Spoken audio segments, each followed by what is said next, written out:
Start with the great name of Allah, who is a kind and most merciful. Here, this is me, Aaqib Shaikh, student of Business Administration from Sindh University campus, Larkana. Today, I am here to present a presentation on subject Managerial Economics, and it is supervised by Ma'am Aaqib Shaikh. My first topic is pricing decision. Pricing is a process to determine what manufacturer received in exchange of the product. Pricing depends on various factors like manufacturing cost, raw material cost, profit margin, etc. Pricing is considered part of a company marketing strategy because it influences its relationship with customer. With price and fair and competitive customer come back, increasing the probability of the business.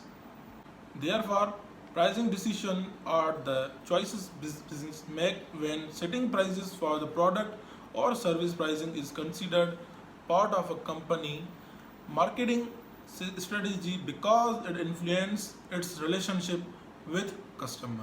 Now, the objective of pricing. The main objective of pricing can be learned from the following points, and that is point is minimization of profit in short run, optimization of profit in the long run, maximum return on investment, dressing sales turnover, fulfill sales target value, obtain target market share, and presentation market, introduction in new market, and tackles competition. Factors influence pricing. Pricing of a product is influenced by various factors as price involve many variables. Factors can be categorized into two depending on the variable influence the price. Number one, internal factor. The following are the factors that influence the increase and decrease in the price of the product internally. These are the internal factors. Number first, marketing objective of company. Number second, consumer expectation from company by past pricing. Number third, positioning of product in product cycle. And number fourth one is product feature. And number fifth one is rate of product using pattern of demand. Number seven is production and advertisement of cost. Number seven is the uniqueness of the product. And number eight one is the production line composition of the company. Therefore, internal factors that influence pricing depend on the cost of manufacturing of the product, which include fixed costs like labor charges, rent, price, etc., and variable costs like overhead, electric, etc. Now, the external factors. The following are the external factors that log on impact on the increase and decrease in the price of a product. Number one, open or close market. Number second, consumer behavior for giving product. Number third, major consumer negotiation. Number fourth, variation in the price of supply. Number fifth, market appointment product pricing. Number sixth, consideration of social condition. And number seven one is a price retracted as per any program authority. Therefore, external factors that influence price depend on elements like competition in market, consumer flexibility to purchase, government rules and regulations. Now, the second topic, cross elasticity. Cross elasticity may be infinite or zero if the slightest change in the price of X causes a substitutional change in the quantity demanded of Y. It is always the case with good with have perfect substitute for the another. Cross elasticity is zero if a change in the price of a commodity will not affect the quantity demanded of the other. In the case of goods which are not related to each other, cross elasticity of demand is zero. Therefore, the cross elasticity of demand in the proportional changes in the quantity of X good demanded resulting from a given relative change in the price of a related good Y. Ferguson, the cross elasticity of demand is a measure of the responded of purchase of Y to change in the price of X. Now, the type of cross elasticity of demand. Number one, positive. When good are substitute of each other, the cross elasticity of demand is positive. In other words, when an increase in the price of Y lead to an increase in the demand of X. For instance, with the increase in the price of tea, demand of coffee will increase. Therefore, quantity has been measured on OX axis and price on OY axis.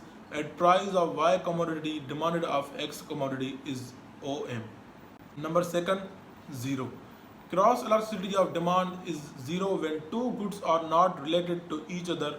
For instance, increase in price of car does not affect the demand of cloth. Thus, cross elasticity of demand is zero. Number third, negative. In case of complementary goods, cross elasticity of demand is negative. A proportionate increase in price of one commodity lead to a proportionate fall in the demand of another commodity because both are demanded jointly. Therefore, it depends upon substitutability of goods. If substitutability is perfect, cross elasticity is infinite. If, on the other hand, substitutability does not exist. For example, 22 quantity has been measured on OX axis while price has been measured on OY axis. When the price of commodity increase from OP to OP1, quantity demanded fall from OM to OM1. Now the formula of cross elasticity of demand. Cross elasticity of demand can be calculated using the following formula. Cross elasticity of demand EA B is equal to percent increase in quantity demanded of A percent increase in price of product percentage. Changing in the above formula are calculated using the midpoint formula which divided actual change by average of initial good final value. Therefore, cross elasticity can be calculated by taking the percent change in the quantity demanded of good B and dividing it by the change in the price of good A. The formula to calculate cross elasticity thus became EA B is equal to QF minus QI plus PF minus PI bracket QF plus QI bracket over divided by 2 bracket start PF plus P1 bracket over divided by 2 where QF and QR are the final and initial quantity demanded of product A respectively and PF and PI are the final and initial price of product B. Now the third topic, cross and advertising. In the digital age, more people are online than ever before and they are constantly switching between different devices while expecting the most personalized experience for advertisers. That means increased connectivity between all channels is needed and they can only be done with cross-channel advertising. Therefore, it is the practice of unifying a campaign disparate advertising channel towards one objective. Some are laser focused on their own, often incredible angular. Other are aiming of absent-mindedly, while still other are fitting from shiny object. Now, the cross-channel advertising should be a top priority.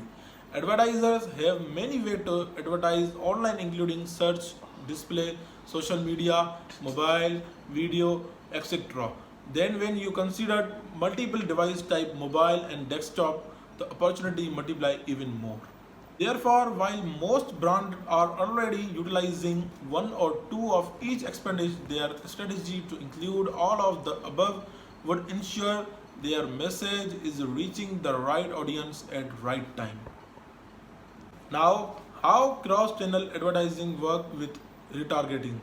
As consumer media consumption habit become increasingly fluid, it also became more difficult to track where they are spending their time. Fortunately, retargeting helped greatly with cross-channel marketing. Retargeting using cookies to follow prospect on the web, showing related ads to their internet behavior and initial purchase intent. Therefore, by targeting prospects who have already shown interest in your ads or post and another channel like Facebook, for example, advertisers know they are delivering more personalized ads to a respective audience. Now, what is a cross-channel advertising platform? A cross-channel advertising platform also brands either in-house or external to manage ads across 3 or more channels, enabling them to diversify their digital advertising strategy via a single platform. Therefore, if any cross-channel advertising software cover all advertising channel primary because that would spread them too thin and produce inconsistent result. That way advertiser can take advantages of each channel unique benefits. Now, the cross-channel attribution model. With today's marketing world extremely measurement focused cross-channel attribution using advanced analytics to distribute proportional credit to each marketing channel is necessary to help brand accurately track their effect. For traditional digital market campaign, tracking analytics can be relatively easy, but when marketing across multiple channel, attribution can be a bit more challenging. Thanks for watching my video.